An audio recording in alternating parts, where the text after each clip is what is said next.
Sometimes the most powerful messages arrive not from those we know, but from strangers who carry our secrets long after we've forgotten they existed. I'm Eleanor, and I follow the paper trails of forgotten injustices, the carefully preserved messages that bridge decades of silence and reveal truths powerful enough to change entire family legacies. 3 months ago, I received a call from Daniel Morrison, a 52-year-old accountant in Denver whose ordinary life had been turned upside down by a message from a woman he'd never met. Dorothy Chen had died at 79, leaving behind 50 years of carefully guarded evidence about a conspiracy so elaborate and so successful that it had erased an entire family's fortune for over a century. Her message, delivered through a Boston law firm, contained a claim that seemed impossible. The Morrison family had been cheated out of a copper mining fortune that would be worth $47 million today. Dorothy had spent half a century working as a secretary in the very law office that had orchestrated the fraud, secretly copying documents and preserving evidence while waiting for the right moment to restore justice to a family she had never met but whose story had haunted her entire adult life. Daniel's great-grandfather Thomas Morrison had been one of the original partners in what became the Morrison Mining Company in 1920s Colorado.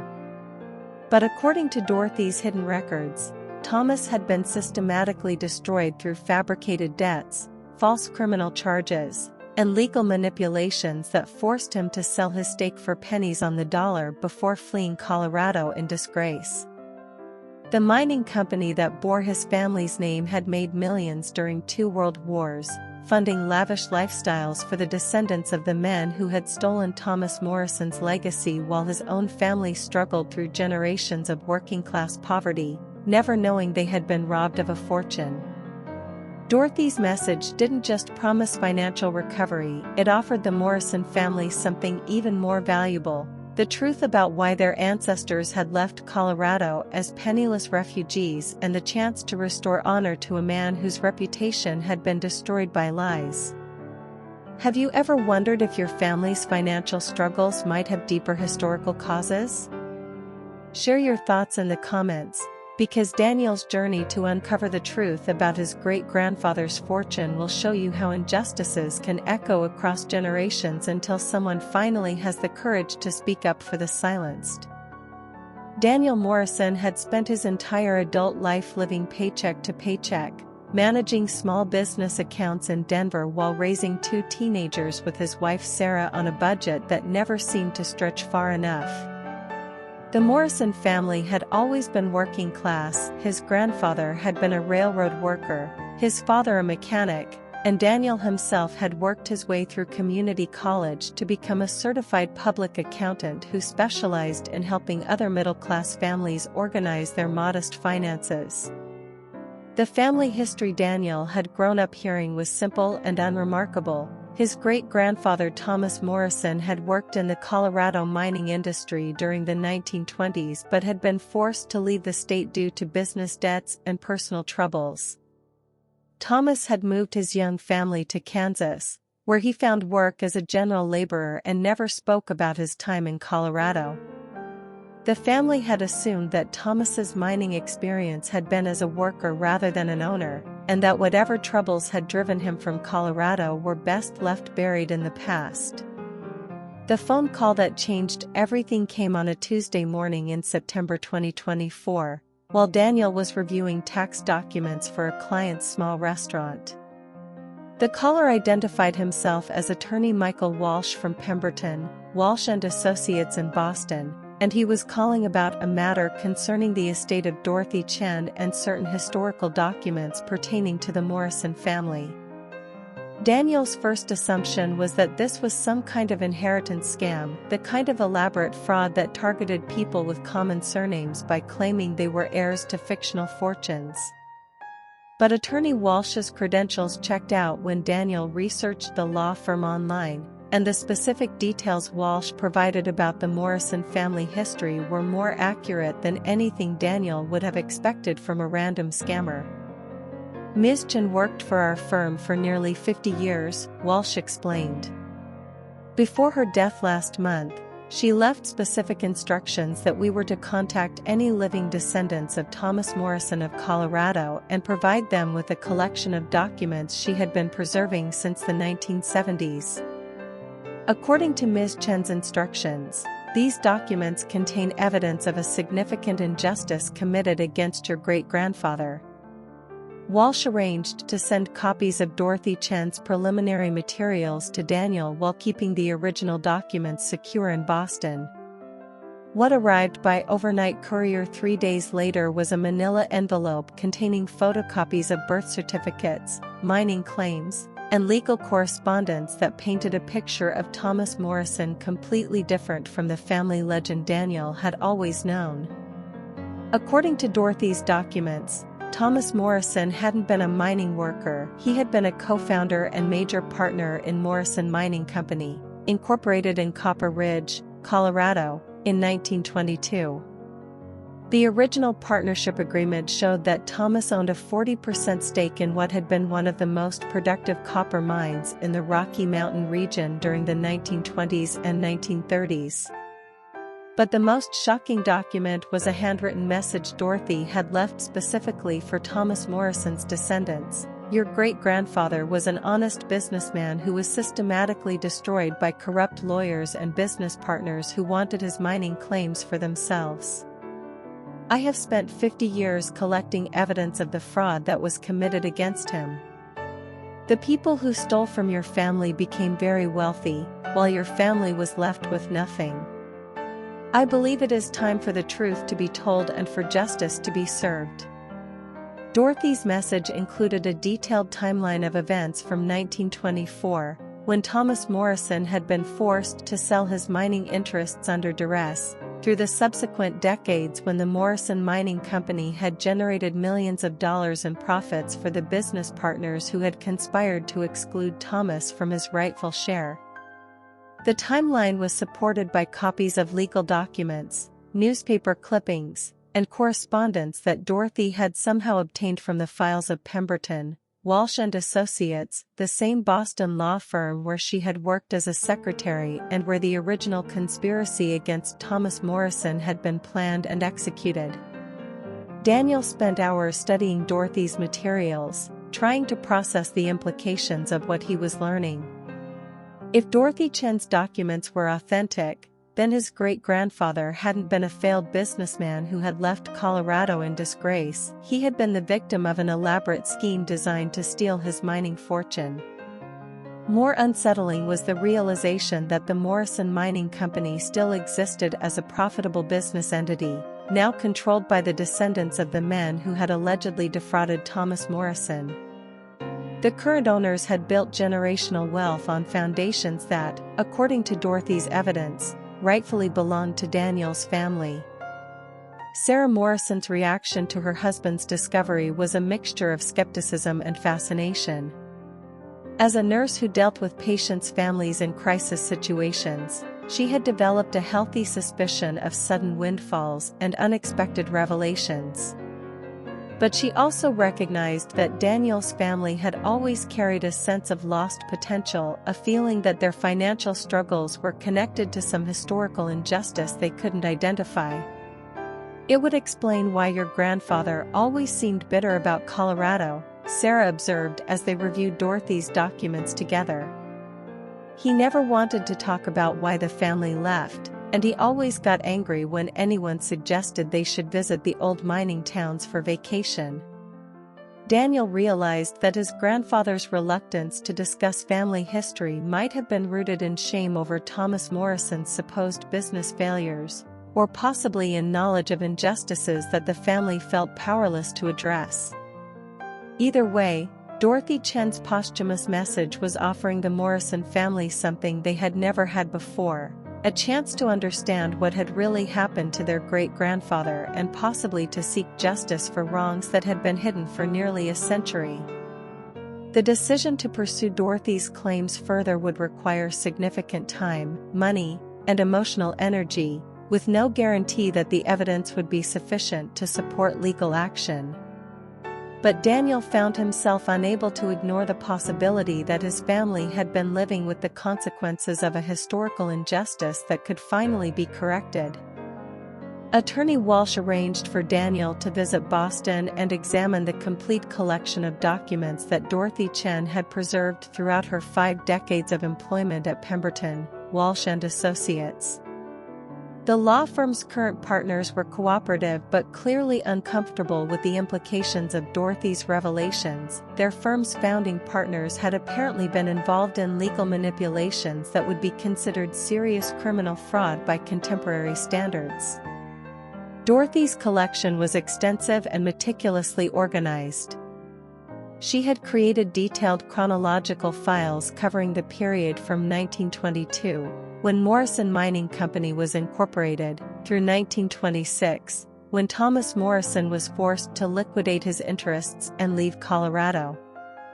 The documents revealed a conspiracy involving multiple parties: Edward Blackwood, Thomas Morrison's business partner, attorney Jonathan Pemberton, the founding partner of the law firm where Dorothy had worked, and Judge Harrison Mitchell, who had overseen the legal proceedings that ultimately destroyed Thomas Morrison's mining interests. The fraud had been sophisticated and methodical. Beginning in 1923, Edward Blackwood had begun creating fake debts and financial obligations that were attributed to Thomas Morrison's personal account rather than the mining company's corporate expenses. These fabricated debts were supported by forged contracts, falsified invoices, and testimony from paid witnesses who claimed that Thomas had borrowed money for personal use rather than business investment. When Thomas protested that the debts were fraudulent, attorney Pemberton, who was supposed to be representing Thomas's interests, instead advised him that challenging the debts would result in criminal charges for fraud and embezzlement.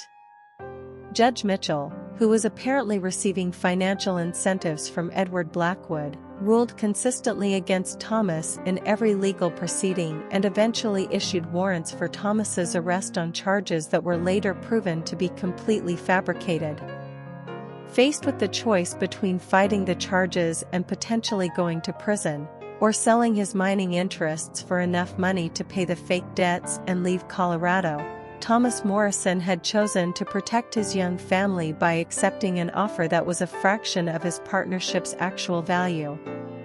The sale agreement, which Dorothy had found in the firm's archives, showed that Thomas received $1,200 for mining claims that were generating over $50,000 annually by 1925. Dorothy's files also contained correspondence between the conspirators discussing their plans to exclude Thomas Morrison from the mining company's profits. Edward Blackwood's letters to attorney Pemberton were particularly damning. "Morrison is too honest and too stubborn to be managed effectively. We need to find a way to remove him from the partnership before the copper production increases. I estimate his share would be worth over $200,000 within 5 years if we allow him to remain." The prediction had been conservative. According to financial records Dorothy had obtained, Morrison Mining Company had generated over $3 million in profits between 1925 and 1945, during the peak years of copper demand for military production during World War II. Thomas Morrison's 40% share would have been worth over $1.2 million by 1945, equivalent to approximately $15 million in contemporary purchasing power. But the most heartbreaking documents in Dorothy's collection were letters that Thomas Morrison had written to various attorneys and government officials throughout the 1930s, attempting to challenge the fraudulent sale and recover his mining interests. Every letter was met with responses claiming that the statute of limitations had expired, that the original sale had been legally binding, or that Thomas lacked sufficient evidence to support his claims.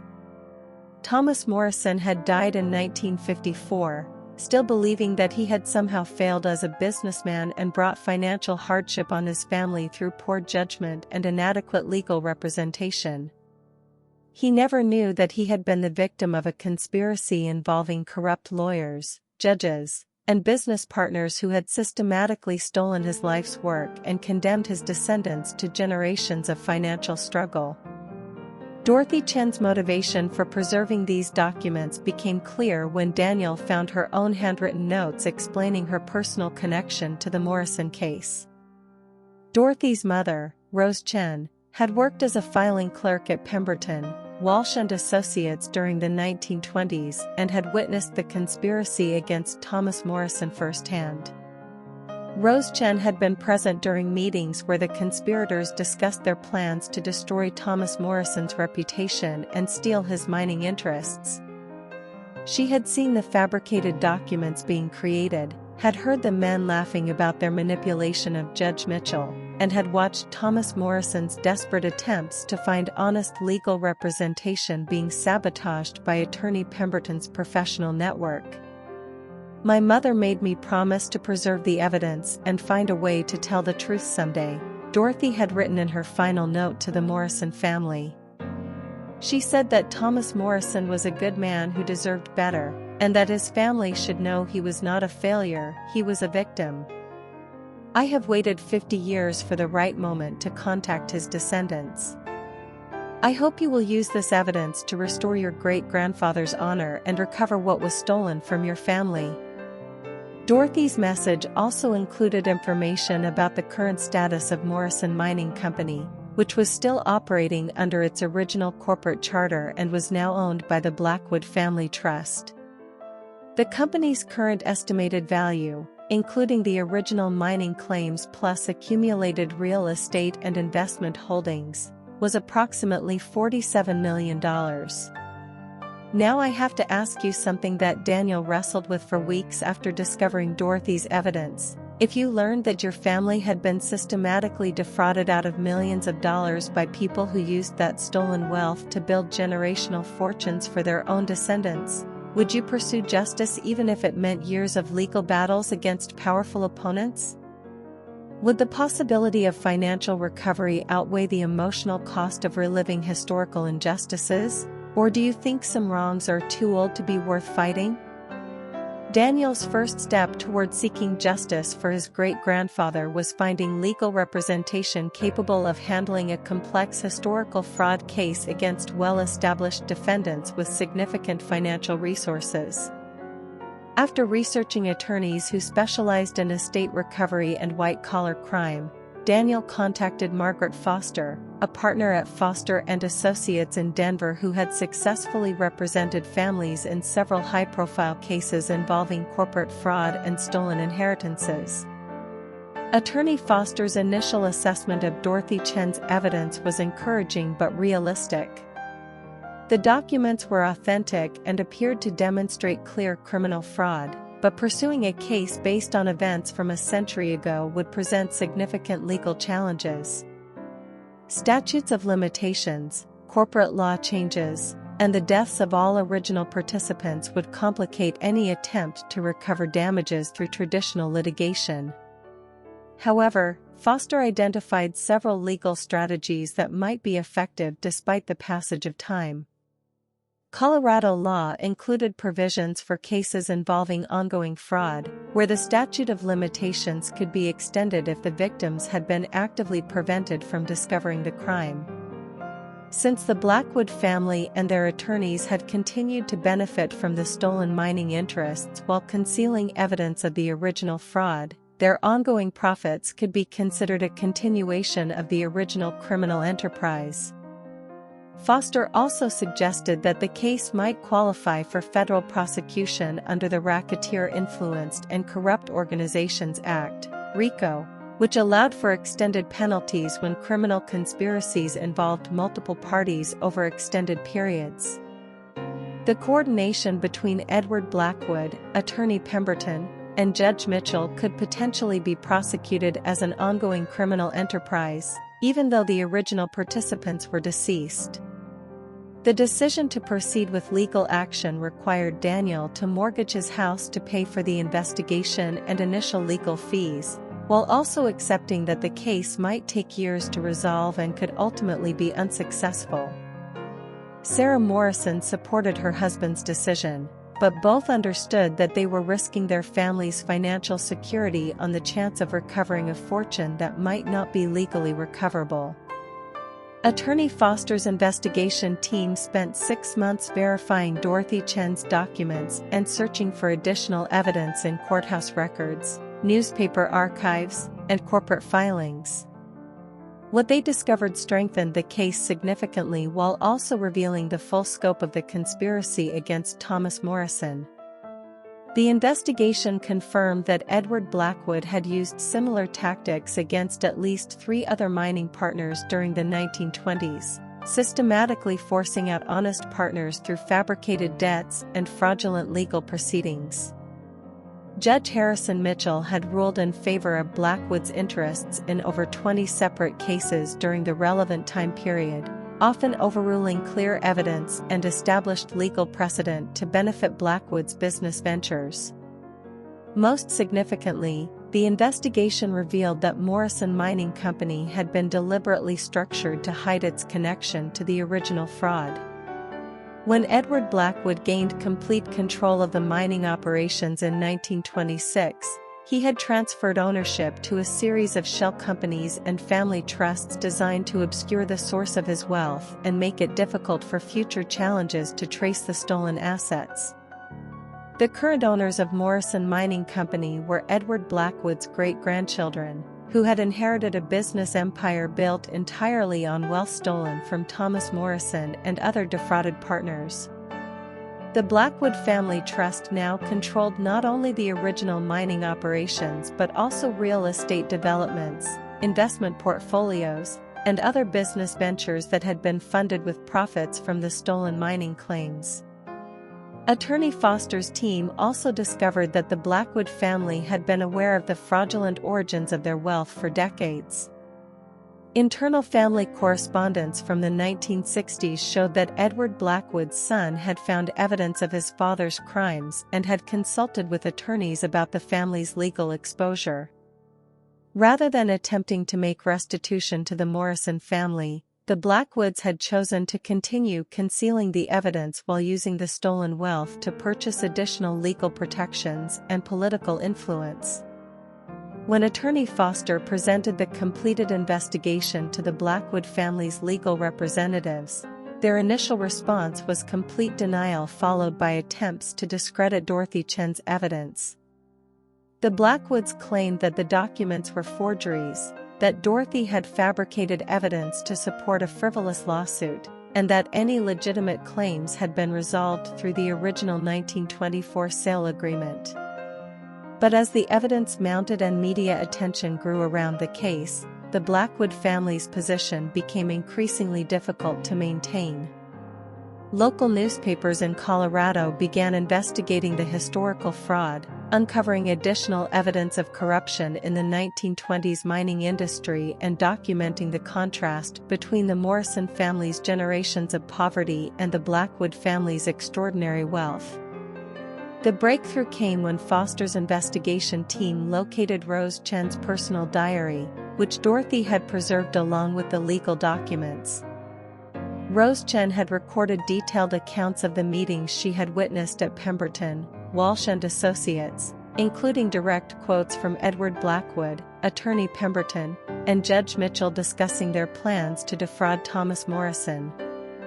The diary entries were corroborated by contemporary newspaper accounts, court records, and business filings that confirmed the timeline and participants Rose Chen had described. More importantly, the diary contained information about bribes paid to Judge Mitchell, specific amounts of money that were documented in bank records. Foster's team was able to locate and archived financial documents.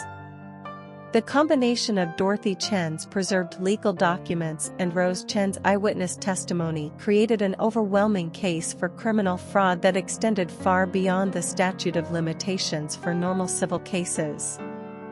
The evidence demonstrated a conspiracy involving officers of the court, corrupted legal proceedings, and ongoing concealment of stolen assets that qualified for prosecution under federal racketeering laws. I want to take a moment here to thank all of you who follow these stories about historical injustices and the courage it takes to fight for truth across generations. Dorothy and Rose Chen's dedication to preserving evidence for 50 years shows us how individual acts of moral courage can eventually restore justice for entire families.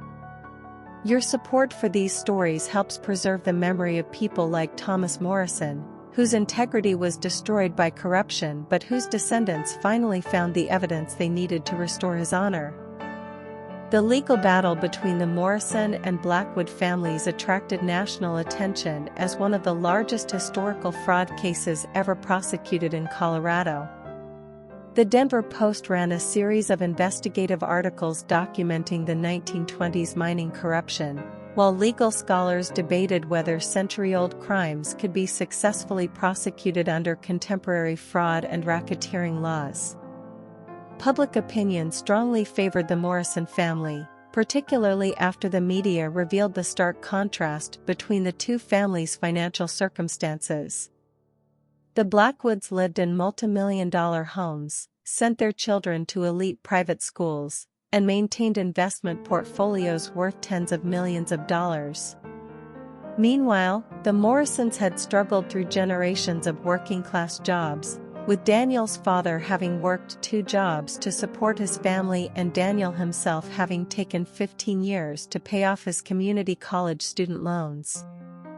The Blackwood family's legal strategy initially focused on technical challenges to the evidence and attempts to have the case dismissed on statute of limitations grounds. Their attorneys argued that even if the original fraud had occurred, the Morrison family had waited too long to file legal challenges and that the current generation of Blackwoods shouldn't be held responsible for their ancestors' actions. But Attorney Foster had anticipated these arguments and had built the case around the legal principle of ongoing fraud. Since the Blackwood family had continued to benefit from the stolen mining interests while actively concealing evidence of the original crime, their ongoing profits constituted a continuation of the original conspiracy. Federal racketeering laws allowed for prosecution of criminal enterprises that continued to operate across multiple generations, particularly when the current operators were aware of the criminal origins of their wealth. The discovery phase of the legal proceedings revealed additional evidence that strengthened the Morrison family's case while further damaging the Blackwoods' reputation. Internal family documents showed that the current generation of Blackwoods had been fully aware of their great-grandfather's crimes since at least the 1980s, when family attorneys had advised them to destroy evidence and maintain strict secrecy about the historical fraud. Even more damaging was the discovery that the Blackwood family had used their wealth to suppress previous attempts by Morrison family members to investigate their great-grandfather's Colorado connections. In the 1970s, Daniel's grandfather had hired a genealogist to research the family's mining history, but the investigation had been mysteriously terminated after the researcher reported receiving threats and having his office burglarized. The Blackwood family had also used their political connections to prevent historical markers or museum exhibits that might have drawn attention to Thomas Morrison's role in founding Morrison Mining Company. When the Colorado Mining Museum had planned an exhibit about early 20th century mining pioneers, the Blackwood family had made significant donations conditional on excluding any mention of Thomas Morrison or the original partnership structure of Morrison Mining Company. As the legal proceedings continued, additional victims of Edward Blackwood's fraudulent schemes emerged. Foster's investigation had identified 3 other mining families who had been systematically defrauded during the 1920s, using tactics similar to those employed against Thomas Morrison. These families joined the case as co-plaintiffs, transforming the lawsuit from a single family's quest for justice into a broader challenge to an entire network of historical fraud. The combined claims of all 4 defrauded families totaled over $60 million in current value, representing mining interests, real estate, and investment returns that should have been distributed among the legitimate partners rather than concentrated in the Blackwood Family Trust. The scope of the fraud made it one of the largest corporate crime cases in Colorado history, despite having been committed nearly a century earlier. The turning point in the legal battle came when the Federal Bureau of Investigation opened a formal criminal investigation into the Blackwood family's ongoing concealment of stolen assets. FBI financial analysts determined that the family had engaged in money laundering, tax evasion, and conspiracy to defraud federal investigators during previous IRS audits where they had failed to disclose the criminal origins of their wealth. Faced with the possibility of federal criminal charges in addition to the civil lawsuit, the Blackwood family's legal position became untenable. Their attorneys advised them that fighting the case through trial would likely result in criminal convictions and potential prison sentences for family members who had participated in concealing evidence of the historical fraud. The Blackwood family's decision to negotiate a settlement was also influenced by growing media coverage that had begun to affect their business operations and social standing. Several business partners had ended their relationships with Blackwood-controlled companies, and the family had been forced to resign from charitable boards and social organizations where their presence had become controversial.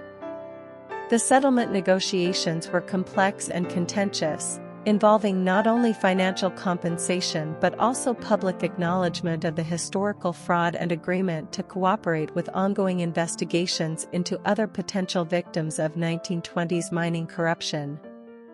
The Blackwood family initially offered a settlement of $5 million, which attorney Foster rejected as inadequate given the scope of the theft and the family's continued concealment of evidence. The final settlement agreement, reached in August 2025, required the Blackwood family to pay $31 million in compensation to the Morrison family and the other defrauded mining families. The settlement also included a public apology acknowledging Edward Blackwood's crimes, agreement to fund a historical marker honoring Thomas Morrison and the other victimized miners, and cooperation with ongoing federal investigations into historical mining fraud. Daniel Morrison's share of the settlement, after legal fees and distribution among family members, was approximately $7 million, enough to pay off his mortgage, establish college funds for his children, and provide financial security for the first time in his family's history. The transformation of the Morrison family's circumstances following the settlement was both practical and emotional. Daniel was able to quit his accounting job and establish a consulting firm that specialized in helping other families investigate potential historical frauds and recover stolen inheritances. His expertise with the Dorothy Chen case made him a sought-after advocate for families who suspected they had been victims of similar crimes but lacked the resources to pursue justice independently. Sarah Morrison returned to school to complete a master's degree in social work, with the goal of helping families navigate the complex emotional challenges that come with sudden wealth and the discovery of historical injustices. Her experience supporting Daniel through the legal battle had taught her how difficult it could be to process both financial gain and the knowledge that previous generations had suffered unnecessarily due to others' crimes. The Morrison family's children, now college-aged, struggled initially with the implications of their newfound wealth and the knowledge that their great-great-grandfather had been the victim of such elaborate criminal fraud. They had grown up believing that hard work and personal responsibility were the primary determinants of economic success, and learning that their family's financial struggles had been caused by historical crimes complicated their understanding of how social and economic systems actually function. Daniel made a conscious decision to use a significant portion of the settlement money to establish educational and charitable programs that would honor Thomas Morrison's memory while addressing the kinds of systemic injustices that had made his great-grandfather's victimization possible. The Thomas Morrison Foundation focused on providing legal assistance to working-class families pursuing justice against powerful corporate interests, and on funding historical research into other potential cases of mining fraud from the early 20th century.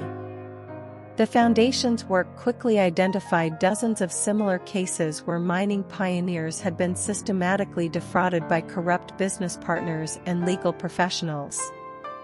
Many of these cases involved immigrant families or people from marginalized communities who had lacked the social connections and financial resources needed to challenge powerful opponents in court. Dorothy Chen was posthumously honored by the Colorado Historical Society for her role in preserving evidence of historical fraud and ensuring that Thomas Morrison's story was finally told accurately. The Society established the Dorothy Chen Archive for Historical Justice, which collects and preserves evidence of historical crimes while providing resources for families seeking to investigate potential injustices in their own family histories. Rose Chen's diary became a key piece of evidence in federal investigations into judicial corruption during the 1920s and 1930s. Her detailed accounts of meetings between Edward Blackwood, Attorney Pemberton, and Judge Mitchell provided historians with unprecedented insight into how systematic corruption had operated in the early 20th century legal system. The broader impact of the Morrison case extended beyond financial compensation to include significant changes in how historical fraud cases are prosecuted and how evidence of white-collar crime is preserved. Several states modified their statutes of limitations for fraud cases to allow prosecution when evidence has been systematically concealed, while federal authorities established new protocols for investigating historical crimes involving ongoing benefits to the perpetrator's descendants. The Morrison Mining Company itself was eventually sold by the Blackwood family, with the proceeds used to fund additional compensation for victims of historical mining fraud. The company's original mine site was converted into a historical park that tells the story of early Colorado mining while acknowledging both the legitimate pioneers who built the industry and the victims of the corruption that affected many mining operations. Daniel Morrison's relationship with his family's history was fundamentally changed by the discovery of Dorothy Chen's evidence and the successful recovery of Thomas Morrison's stolen wealth. Instead of viewing his great-grandfather as a failed businessman who had brought hardship on future generations, Daniel now understood Thomas as a victim of systematic corruption who had tried desperately to protect his family while fighting against impossible odds. The family's annual gatherings now include visits to Thomas Morrison's grave in Kansas, where a new headstone acknowledges his role as a founder of Morrison Mining Company and honors his integrity in the face of criminal fraud. Daniel's children have researched their great-great-grandfather's life extensively and take pride in understanding that their family's financial struggles were not caused by personal failures but by historical injustices that have finally been corrected. Perhaps most importantly, the Morrison case demonstrated that justice can be achieved even decades after crimes are committed, particularly when individuals like Dorothy and Rose Chen have the courage to preserve evidence and the commitment to ensure that truth eventually prevails over power and corruption. As Daniel told me when he shared this story, Dorothy Chen didn't just give us money, she gave us back our family's honor and taught us that speaking up for justice is worth any amount of risk or difficulty. My great-grandfather died thinking he was a failure, but now we know he was a hero who refused to compromise his integrity even when it cost him everything. The Morrison family's story continues to inspire other families investigating potential historical fraud, while the legal precedents established through their case have made it easier for victims of similar crimes to seek justice regardless of how much time has passed since the original offenses occurred. Dorothy Chen's message to the Morrison family proved that individual acts of moral courage can echo across generations, creating opportunities for justice that might otherwise never emerge. Her decision to preserve evidence for 50 years and her courage in finally revealing the truth about Thomas Morrison's victimization shows us that it's never too late to stand up for what's right, even when the people we're helping are strangers and the crimes we're exposing happened long before we were born. What strikes me most about this story is how it challenges our assumptions about family financial history and individual responsibility for economic circumstances. The Morrison family had spent 4 generations believing that their working-class status was the result of personal choices and character flaws, never knowing that their great-grandfather had been systematically robbed of wealth that should have provided security for all his descendants. Dorothy's message revealed that sometimes our family's financial struggles have nothing to do with personal failures and everything to do with historical injustices that powerful people work very hard to keep hidden. Her courage in speaking up for Thomas Morrison, even though she had never met him or his family, shows us that justice is not just the responsibility of victims but of anyone with knowledge of crimes and the power to expose them. What would you have done in Dorothy Chen's situation? Would you have spent 50 years preserving evidence of crimes committed against strangers? Or would you have chosen to avoid the personal risk of challenging powerful families and corrupt institutions? And if you were Daniel Morrison, would you have been willing to risk your family's financial security on the chance of recovering a fortune that had been stolen generations before you were born? Share your thoughts in the comments below. This story reminds us that historical injustices don't disappear just because time passes, and that sometimes the most important thing we can do is preserve the truth until someone has the courage and resources to act on it. If this story inspired you about the power of individual courage to create justice across generations, please subscribe for more discoveries that show how ordinary people can make extraordinary differences by refusing to let important truths be forgotten. Your support helps me continue preserving these stories that remind us why moral courage matters and how it can change entire family legacies. I'm Eleanor, and I follow the paper trails of forgotten injustices. Dorothy Chen's message to the Morrison family shows us that sometimes the most powerful thing we can do is simply refuse to let crimes be forgotten, even when we have no personal stake in seeing justice done. Her 50-year commitment to preserving the truth created possibilities for justice that changed not just one family's fortune, but our entire understanding of how individual integrity can triumph over institutional corruption when someone cares enough to keep the evidence safe until the right moment arrives.